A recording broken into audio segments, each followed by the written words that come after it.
Good morning. My name is Angela Yanelli, and I am the CEO of the Kentucky Coalition Against Domestic Violence. I'd like to thank Governor Beshear for having us today, and all of those who are gathered here in person, and those that are watching remotely as we commemorate Domestic Violence Awareness Month. You know, it brings me joy. Brings me joy to look out and see the faces of so many of our friends and supporters, and to feel the renewed energy and activity in this space. Kcadv is a statewide voice on ending domestic violence in our homes and communities. Through a network of the 15 regional domestic violence shelter programs that serve all 120 counties in Kentucky, we provide trauma-informed shelter and supportive services that champion the dignity and worth of every survivor. This year, we want to focus not only on remembering that domestic violence and abuse is occurring every day in Kentucky, in intimate partner relationships and families, but also to shine a light on the hope and the commitment we share to restore these damaged lives to wholeness and health. We envision a commonwealth where everyone has what they need to live, to work, to play, and to love in healthy families, neighborhoods, and communities. We imagine a Kentucky where folks can thrive, experiencing lives free of violence and oppression and filled with purpose and belonging. But we have a long way to go. Kentucky's rates of domestic violence, it ranks high in the nation, and so does its rates of child abuse.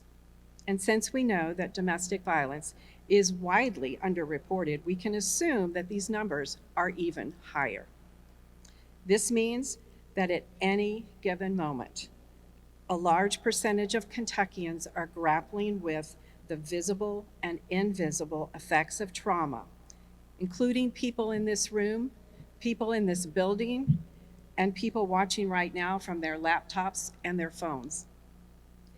And even if you or a loved one has not experienced domestic violence, it is almost certain that someone you know, someone you care for, someone you work with or wave to at the grocery store has or is currently experiencing an abusive pattern of power and control from an intimate partner, or who grew up in an environment where harmful and traumatizing behaviors were the norm.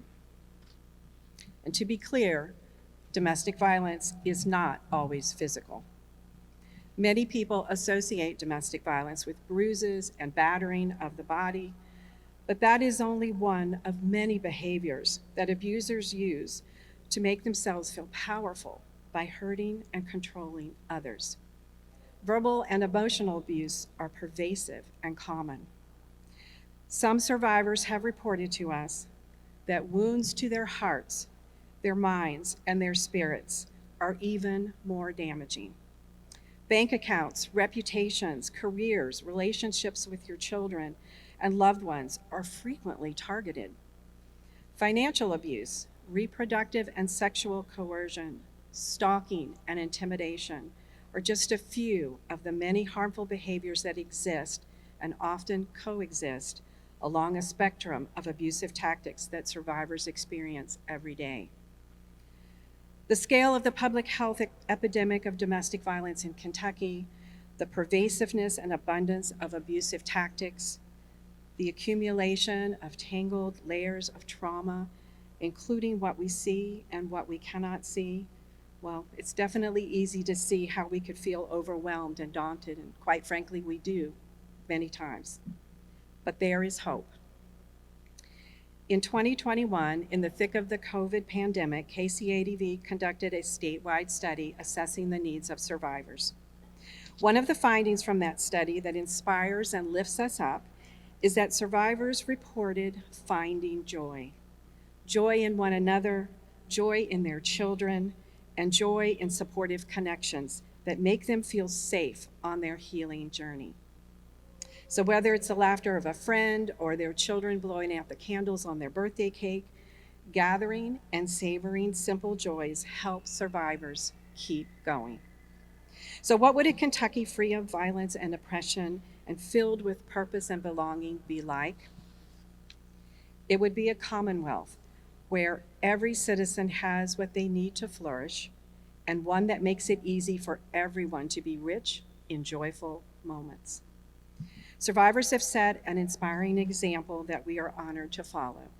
We might have a long way to go, but we can get there if we go together, and we will savor all the joyful moments along the way. And speaking of companions on our journey, Governor Beshear has been an unwavering champion of survivors, and we thank him for his ongoing support and understanding. So now it is one of my joys to be able to introduce you to our Governor, Andy Beshear.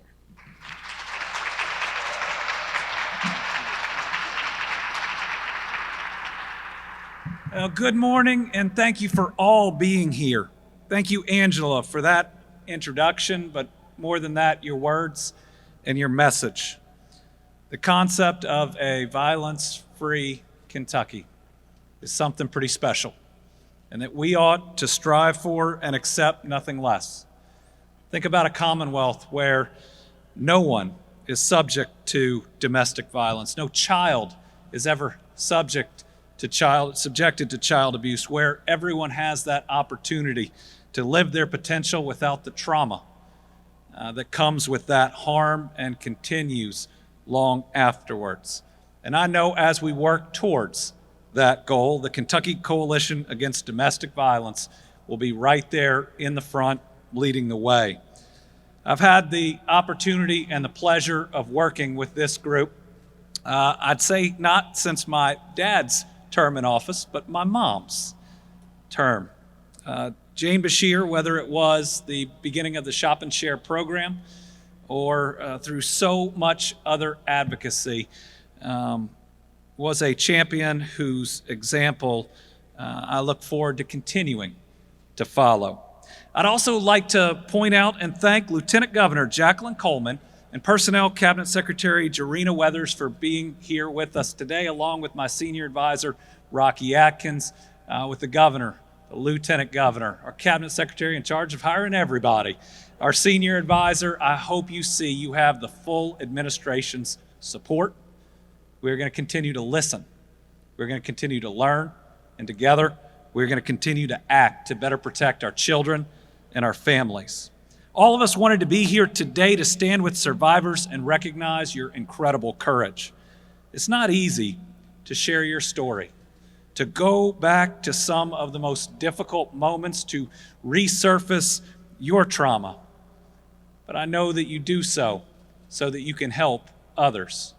You see a little bit of God in somebody who is willing to go to the deepest, darkest place of their lives to try to help somebody out of a similarly dark situation. But let me tell you this, because you are willing to do that, you give people hope. Hope that there is a tomorrow, hope that there is a better life ahead. They can actually see the healing that is possible, and we are grateful. By being here right now in your state capitol rotunda, you are shining a light to everyone out there who has lost hope, to say that there are people out there who care about me, that will support me. And right now we're saying it with the loudest of voices inside this hallowed hall.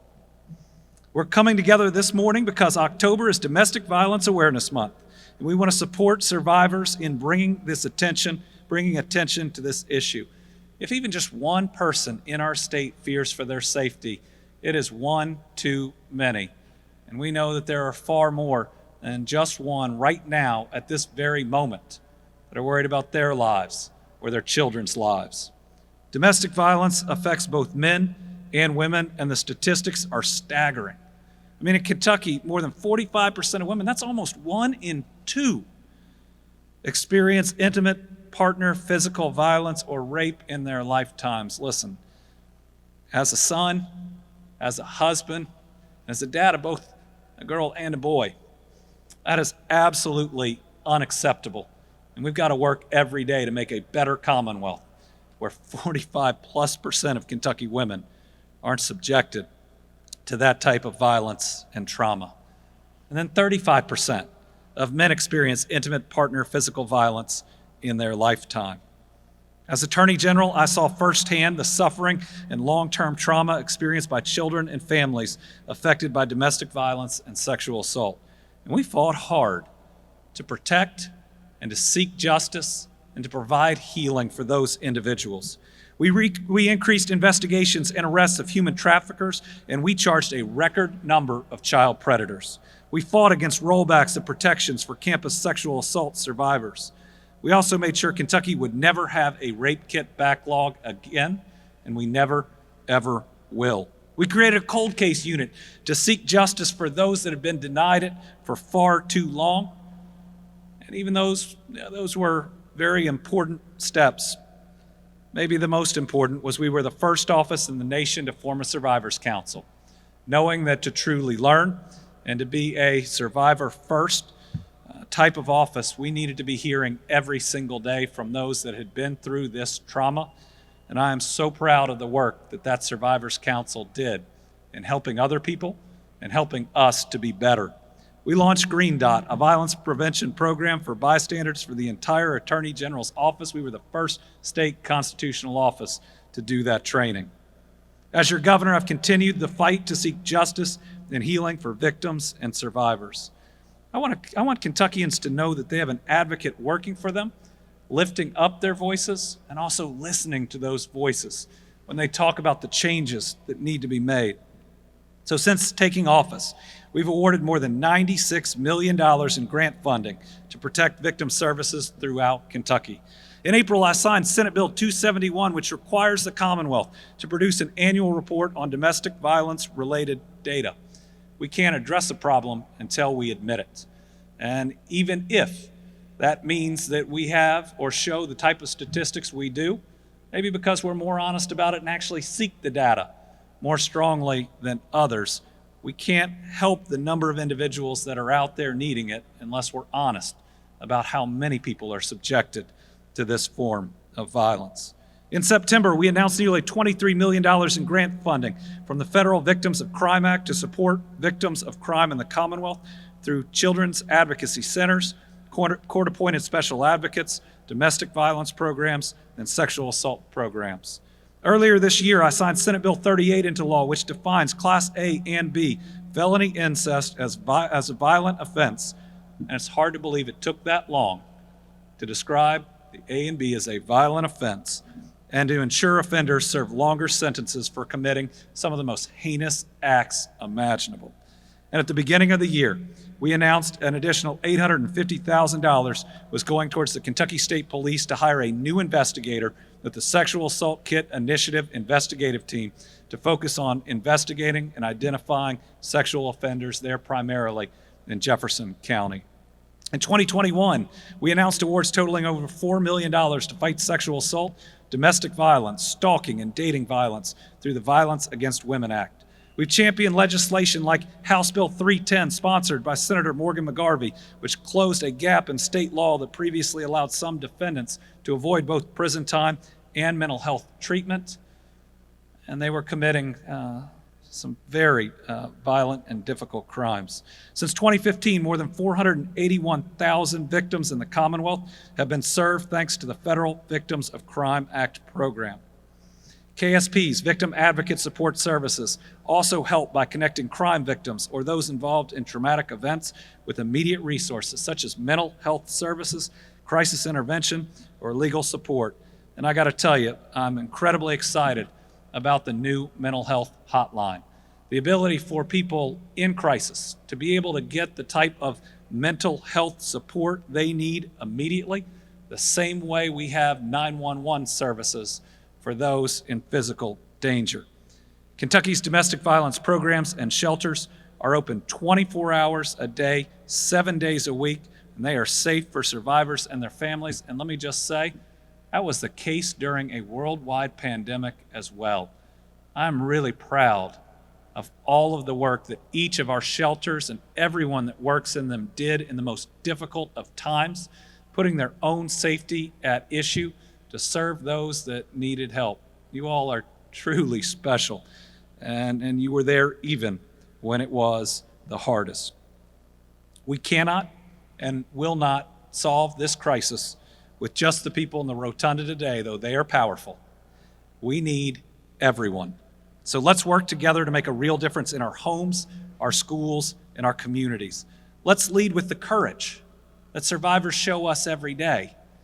Given their willingness to walk back into their trauma to help other people, surely we can take the additional steps, have the courage to do what's necessary here in the Commonwealth to not only lessen, but our goal has to be ultimately to eliminate domestic violence. And while we hear on the news just about every morning or every evening about the newest violent crime that's occurred, whether in our cities or in our communities, so much of it is tied back or is directly a result of domestic violence. We cannot make our communities truly safe without putting this front and center. So before I close, I'd like to invite Andrea Robinson, Board President of Kcadv and Executive Director of Oasis, to come up and to say a few words. Andrea?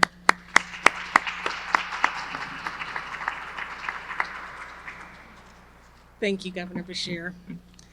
Good morning. My name is Andrea Robinson, and I'm the Executive Director of Oasis, but I also serve as the Board President of Kentucky Coalition Against Domestic Violence.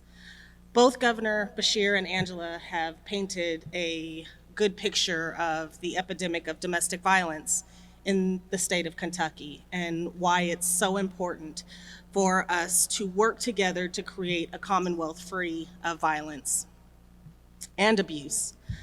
I'm especially inspired by Angela, her reminder that it's not just about statistics and numbers, that these are actual lives of individuals that we work with every day that need our support. Determined joy in the face of overwhelming hardship in its own form of resilience, and I see it at work every day. I see it in the eyes of mothers playing with their children. I see it when survivors get keys to their first apartment, which we work really hard to help provide housing across the state. I also see it when our staff have a breakthrough with our clients and they're able to establish trust and build a relationship that is able to continue on over years to help break that cycle long term, especially for those children. These moments, as precious and meaningful as they are, should not have to be acts of grit and resistance. They should flow freely through the lives of our loved ones and our communities, but there are many barriers that prevent this. One of the biggest obstacles that our clients face is financial empowerment. Financial abuse is one of the most rampant acts of abuse that our clients experience. With their victims dependent on them for every basic need and more, abusers can do and control almost every aspect of life, from determining whether or not children have a warm meal, birthday presents, or field trip money for school, or whether a trip to the doctor or grocery store can happen, whether the electric bill is paid, whether a partner can get therapy, medicine, gas, or even go to work. Survivors who volunteered for our research into their needs repeatedly cited financial abuse as one of the primary factors in trapping them in their abusive cycle and preventing them from establishing independence. The experience they shared showed many variations of financial abuse, which we have their permission to share with you today. One survivor said, "I feel like no one talks enough about how financial abuse is a part of domestic violence. I didn't have any control over my money. I didn't know how much money we had, how much anything costs. I didn't even have my own check card. When I got away, I literally didn't know how to take care of myself. It was just another layer of anxiety." Another survivor shares how having a job is not necessarily enough. It's not uncommon for abusers to demand control of all household finances, even when earned by that partner. Another survivor said, "He kept all the money. That's part of how he controlled me. I was a waitress at a local restaurant, and when I came home every evening, I had to give him all my tips.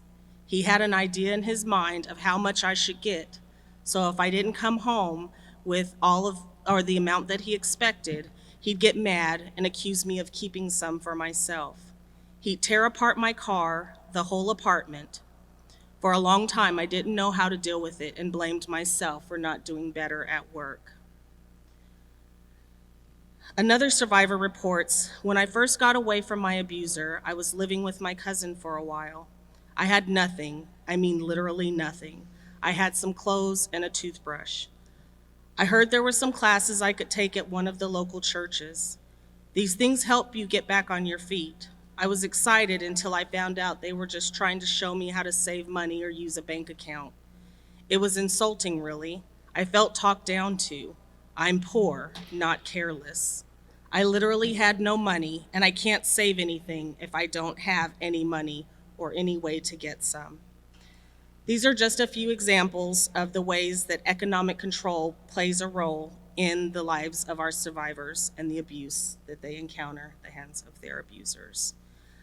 I share these stories to highlight how survivors, both before and after the abuse, are constantly trying to solve an ever-changing equation where the variables include meeting their basic needs, including their children's, and what pain or uncertainty or indignity they have to face to do so. We need to simplify the math.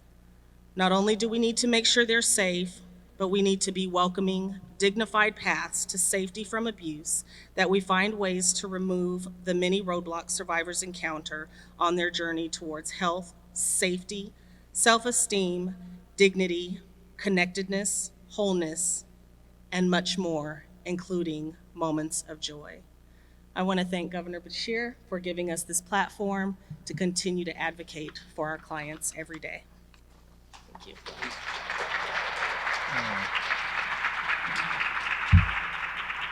Thank you to Andrea, and that's the very least we can do, and we will and we should do a whole lot more. Now, with Andrea and, of course, Angela, you have heard from two amazing heroes. Now you get to hear from a third one.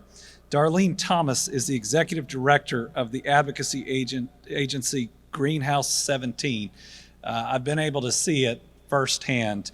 Darlene is a warrior.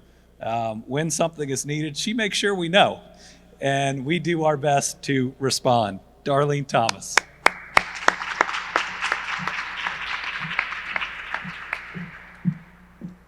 Thank you, Governor. I do believe the word advocate means mouthpiece, right? And somehow I fit right into that role.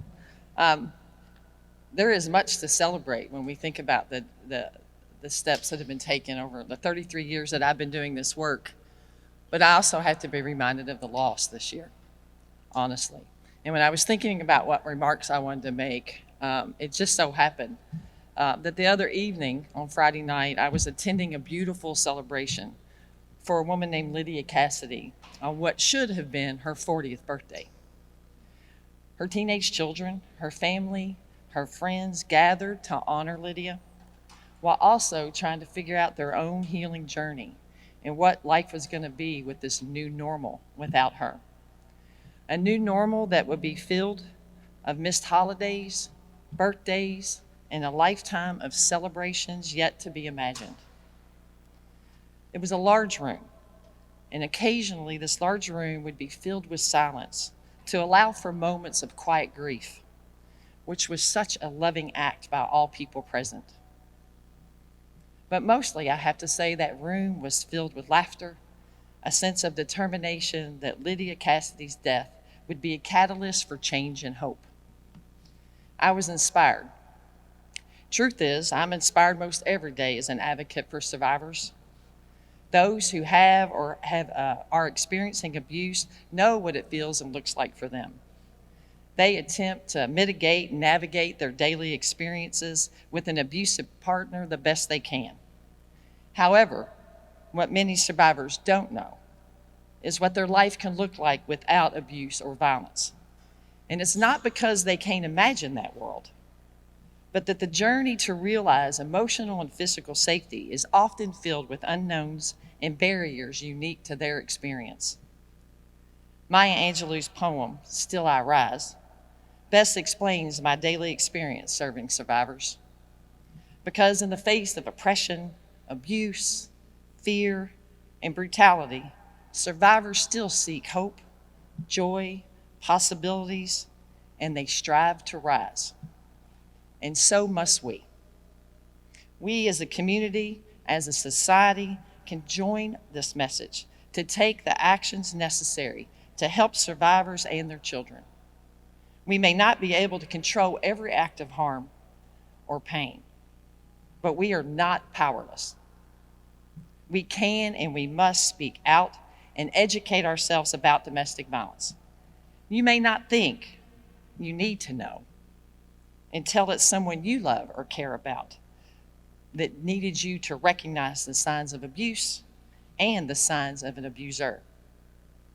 We cannot prevent what we do not understand. However, when we are knowledgeable, when we learn to believe survivors, we now know to say the abuse is not their fault, that they deserve respect and dignity, and that there is help available. We learn that accumulative trauma impacts daily coping strategies. We learn that we must not take over their decision-making, not to push our agenda, but to rather provide patience and understanding without judgment. We learn how complicated and possibly dangerous it is to leave. We learn that safety looks different for each survivor, so we must honor their choices and with honest concern and care. We learn that it is critical for those who abuse to be held accountable, and not just through legal means, but also by those that know them, love them, work with them, coach with them, and go to church with them. We learn that our silence empowers those that do harm. What is Lydia's family's hope? What is the hope of countless family, friends, and colleagues who have known someone or lost someone they love to domestic violence? What is the hope of those experiencing abuse? The hope is for human connection, understanding, creative interventions, and innovations that reduce barriers, that make way for the possibilities so that survivors can feel heard and valued. This is all of our responsibility. Yours, mine, public leaders, and institutions. The work ahead is challenging.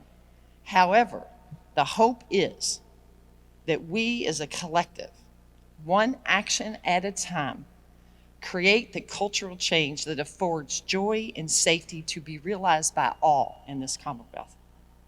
The hope is there will be no more Lydias. The hope is there will be no more domestic violence. Thank you, and thank you, Governor.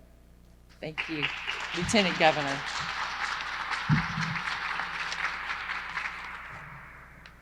Thank you, Darlene.